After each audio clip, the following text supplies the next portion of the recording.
এজন্য নিজের চোখে আমরা নিজের ছোট থাকবো। আপনি যদি বড় হন, এটা মানুষ বলবে। কে বলবে? নাকি আপনিই বলবেন?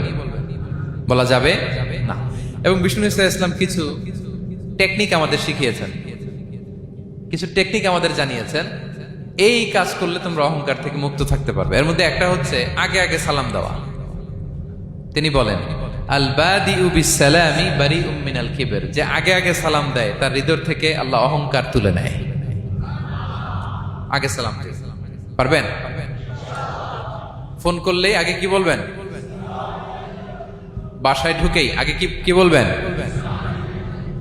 স্ত্রীকে আগে সালাম দিবেন, বন্ধুকে আগে সালাম দিবেন, বাসার কাজের লোকটাকে আগে সালাম দিবেন, আপনার ড্রাইভারকে আগে সালাম দিবেন, বাসার দারোয়ানটারে আগে সালাম দিবেন। ফকির একটা আসলে আপনি সালাম দিয়ে ফেলবেন। পারবেন? হৃদয় থেকে অহংকার ফেলে দিবে কে? আগে আগে আমরা সালাম দিব। এবং তার চেয়ে ভয়ঙ্কর কথা হচ্ছে, বিষ্ণু ইসলাম বলেন যে লা ইয়াদখুলুল জান্নাতা মান কানা ফি কলবিহি মিসকালু হাববাতি খারদাল মিন কিবর, যার হৃদয়ে সরিষার দানা পরিমাণ অহংকার থাকে, ওই ব্যক্তি কশিনকালেও আল্লাহর জান্নাতে প্রবেশ করার সুযোগ পাবে না। কশিনকালেও পাবে না। এর কারণ অহংকার আল্লাহর চাদর। অহংকার কার চাদর? আল কিবরিয়া রিদাই ওয়াল আযামাতু ইজারি। আল্লাহ বলে অহংকার আমার চাদর, বড়ত্ব আমার লুঙ্গি। যে এগুলো ধরে টান দেয় তারে আমি জাহান্নামে নিক্ষেপ করব। ফালা উবালি, আই ডোন্ট কেয়ার, আমি ওদিকে কেয়ার করি না, আমি তারে জাহান্নামে ফেলব।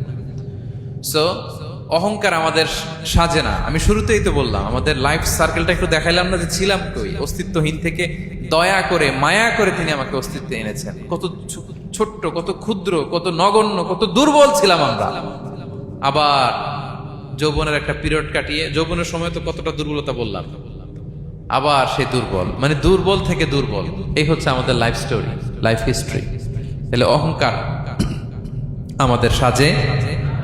অহংকার তার সাজে যার কোনো ক্ষয় নাই, যার কোনো লয় নাই, যার কোনো অভাব নাই। হ্যাঁ, গোটা বিশ্ব তার মুখাপেক্ষী, তিনি কারো মুখাপেক্ষী না, ঠিক কিনা? গোটা বিশ্ব তার কাছে ঠেকা, তিনি কারো কাছে ঠেকা না, ঠিক কিনা? গোটা বিশ্ব তাদের সার্ভাইভালের জন্য তার প্রতি মুখ থুবড়ে পড়ে থাকে, তিনি কারোর জন্য বসে থাকা লাগে। অহংকার সাজে তার। আর এই আল্লাহর অহংকারের চাদর ধরে যে টান দেয়, আল্লাহ বলে ওরা আমি জাহান্নামে ফেলবো, আর তাদেরকে আমি পছন্দ করি না। আল্লাহ তাআলা অহংকারীদেরকে পছন্দ করেন না। তাহলে অহংকারকে আমরা না বলে দিব, নো বলবো। নো, আওয়াজ করে বলেন নো।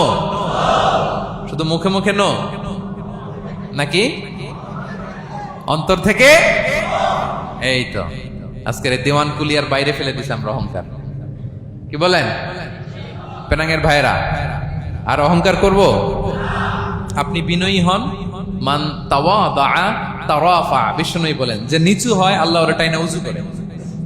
আপনি বিনয়ী হবেন, আল্লাহ আপনার উঁচু করবে। আর আপনি উঠতে চাবেন, এক থাপ্পড় মেরে জমিনে আল্লাহ মিশাই দিবে। এজন্য বড়ত্ব, দাম্ভিকতা এটা আল্লাহর পোশাক। আমরা যেন তার পোশাক ধরে টান না দেই। এই পয়েন্টটা কি সবার কাছে ক্লিয়ার?